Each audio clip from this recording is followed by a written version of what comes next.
So can you explain, what is this setup that we got over here? So this is the, I think it's like the 5-gallon, I don't know what they call it, Brewing bag kit by Claw Hammer Supply. It uses a 110 volt, so you can plug it into any household outlet. Yeah, it comes with a pump, a heating element. If you want to go inside it, you can see the heating element.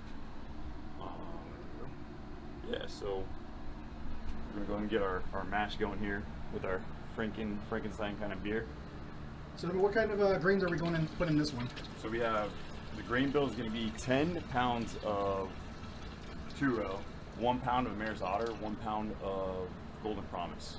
And then we have some little bit of flaked oat and flaked wheat that we're going to throw in there as well.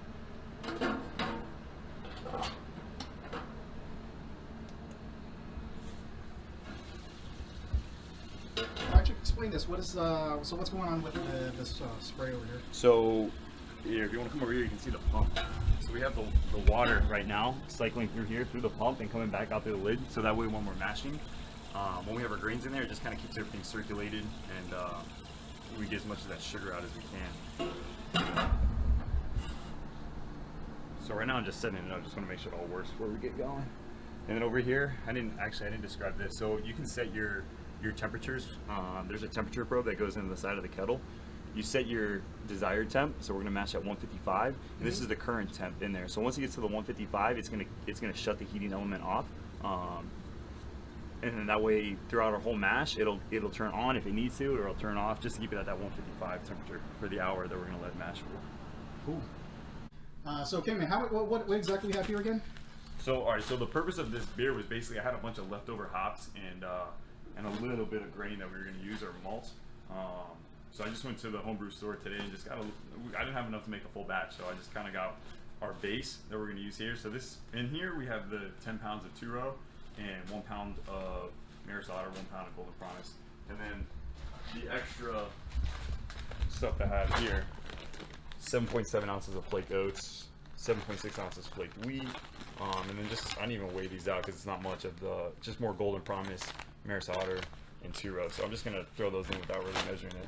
We're also going to add 8 ounces of corn sugar to up that ABV. And I didn't say when we started the water, I added just like a teaspoon of calcium chloride. So the yeast that we're going to be using is a London Fog. I haven't used that before, but I guess it's pretty good for New England style IPAs.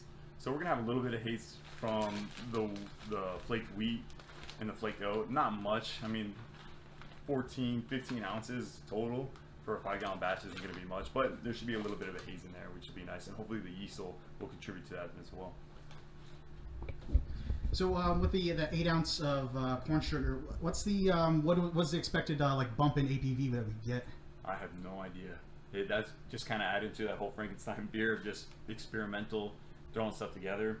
And I mean, the more sugar you put in there, the more alcohol you're going to get out. So regardless of how much alcohol I'm going to get out of it, I know I'm going to get a little bit more using the sugar. So for $2 to add it, it was worth it in my opinion. Yeah, not bad, not bad. All right, so what are we doing now?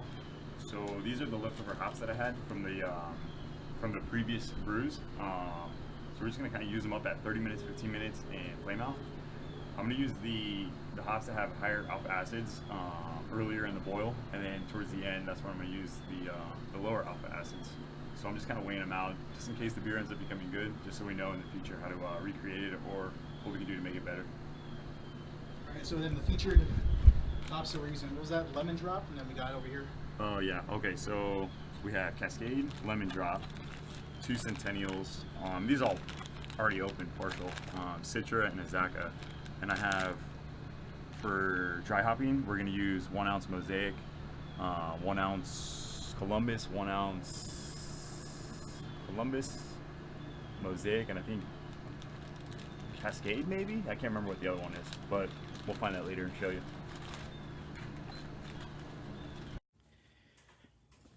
All right, so while we're waiting for the water to boil, we're going to have a good pour over here.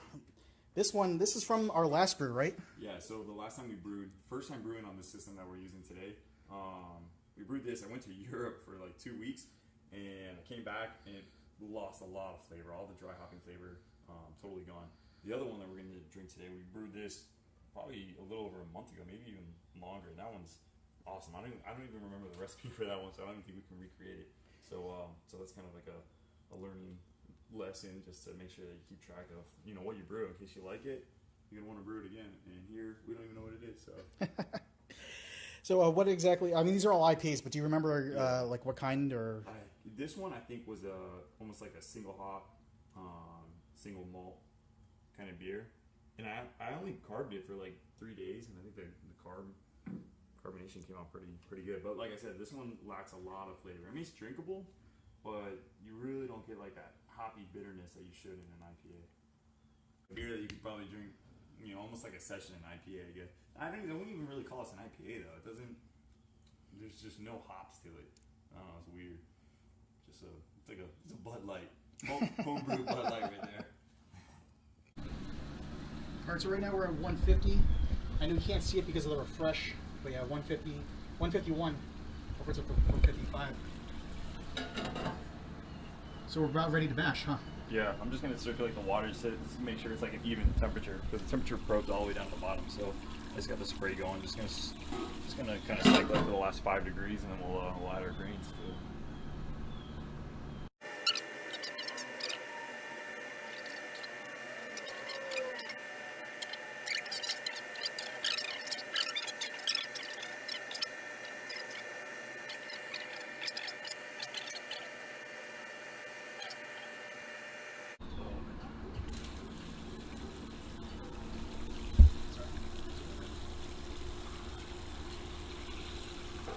Circulate.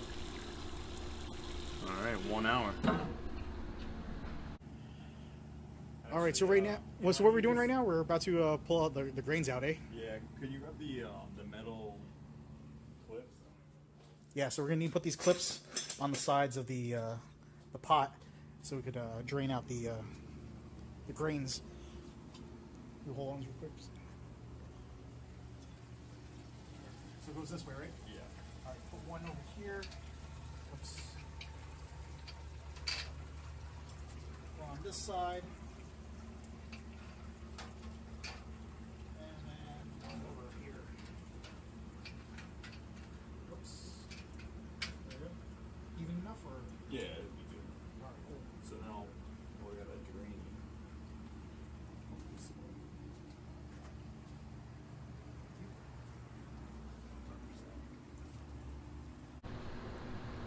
So we got this set to boil, set, right? Yeah, and we're gonna, so we set it to 212. I can change, I don't know if they can see any of this. You can set manual to 100% power. So while this is draining in there, we got all that, we'll sparge it with a gallon or two and get our boil going. All right, so right now we're sparging the grains. So it's just fresh, warm water. We're trying to get as much of the sugars. So throw the spoon in there. I'm gonna use the spoon to kind of. Okay, so No. Hold the spoon up, okay. and Oh, okay. Yeah, like that, so we can displace it. Kind of move with it a little bit. It's gonna be more like. Yeah, either way, just so it kind of breaks it up.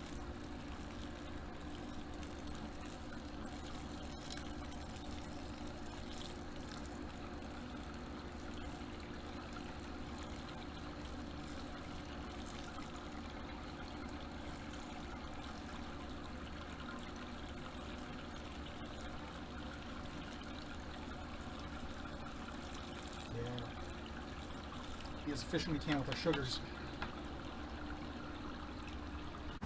All right, so about that time, we're about to throw in the our hops. Well, we're pulling an audible here. We kind of changed some stuff up. We're actually going to do. We figured we need to add hops at the beginning of the boil. Originally, we didn't have it going until half hour in. So we're doing the highest alpha acid, which is our Citra, 13.1 alpha acids, 0.4 ounces. So we're gonna add that into the hop spider. You see, we got a little rolling boil going. Put that in, and then that'll be the start of our timer for our 1 hour boil.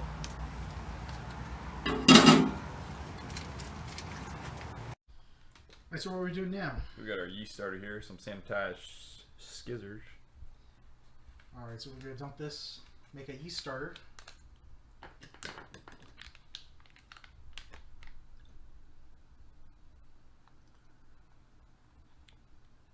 So we got all of it out of there, which is nice. Yeah. So in there, that was the wort that we got earlier, and plus some of the sugar. A little bit of corn sugar with the wort, and we'll just let this go for the hour while we got our 1 hour boil going, and it should wake the yeast up in an hour. I mean, it's not like a true yeast starter, I guess, because we're not starting it like, you know, at the beginning of our brew day, but it wakes them up, gets them going. All right, I'm recording. So where we're at 15 minutes in. 15 minutes in, so our second hop addition is gonna be a Zaka 0.4. I think it's 0.4. I'm just saying 0.4 for all of them. I don't know. It might actually be a little bit more. 12.2 alpha acids. So we'll just dump this into the hop spider.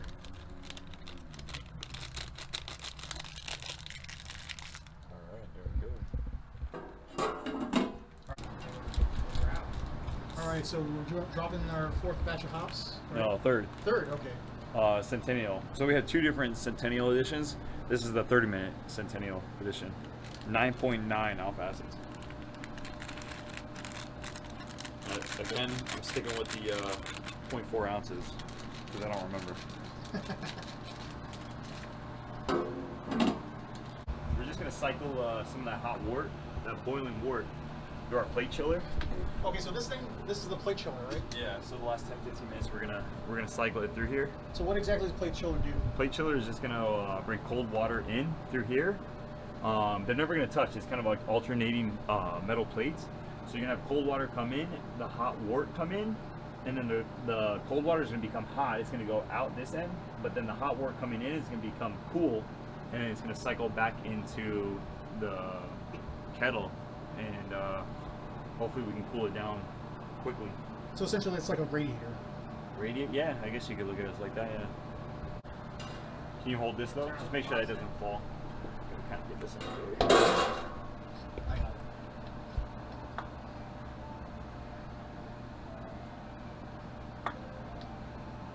This should be good.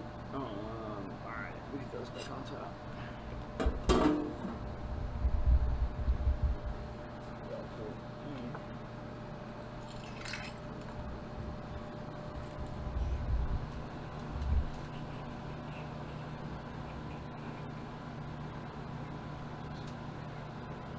This is gonna have to go to here. Sure you got hoses correct? Yeah.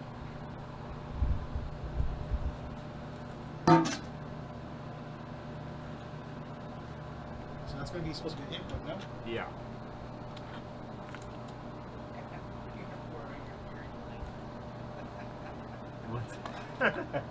What? It's not going to pump anywhere, actually. It's just gonna... Wort in, hot water out. There goes the beer. All right, so we're gonna come out of here. We're gonna go into the pump. The pump's gonna cycle it wort in, and it's gonna come wort out back through this pipe into back in the kettle. back in the kettle. Yeah, because that's going to get hot as shit. I remember burning myself last time on this thing. Yeah, it's gonna get real hot.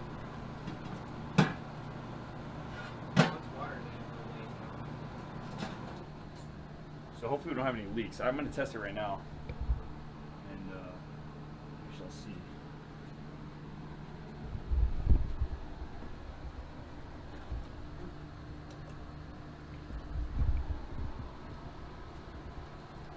So far so good, we got no leaks.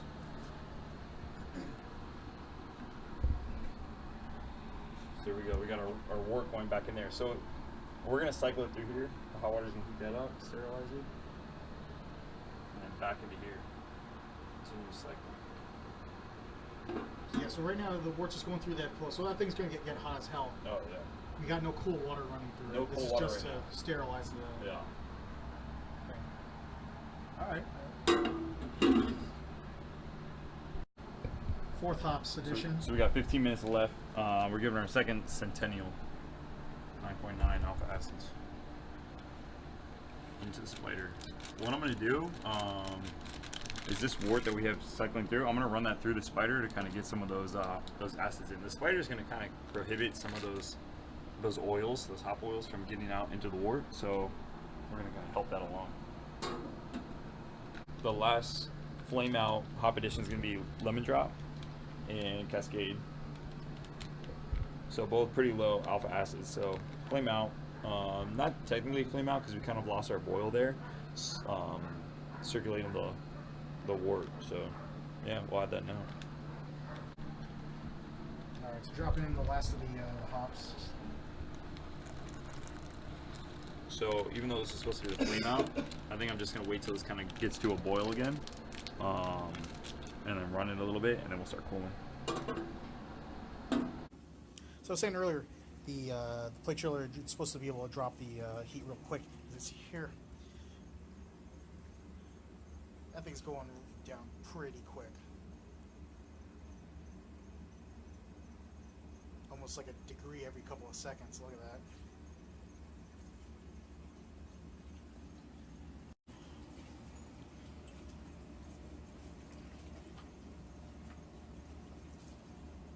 So you want to get this down to what, 70 degrees lower? Well, we probably won't get to 70, but if I can get it down under 90, I'll be happy. And then what I'll do is I'll transfer it to the carboy, and then I'll put the carboy in cold, like an ice water bath. So that'll kind of drop it down to our 70 degrees, where we'll pitch the yeast. We want to keep this yeast between 65 and 69 degrees. So I don't have, the only way I can kind of do temperature control is with ice. So I just put it in like a big Tupperware bin filled with water, and just cycle frozen gallon, 1 gallon water jugs frozen, to keep that temperature down. Did you crank it up? All right, now so we're adding that extra corn sugar. Give us a little boost, or maybe even a significant boost to the ABV.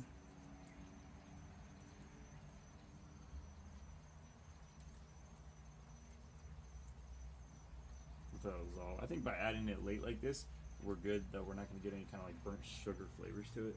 All right, so we got down to 92 degrees, but this thing is like a good plus or minus 3 degrees. It is within pitchable, right? Within pitchable. And by the time we pitch the yeast, it'll be within pitchable range.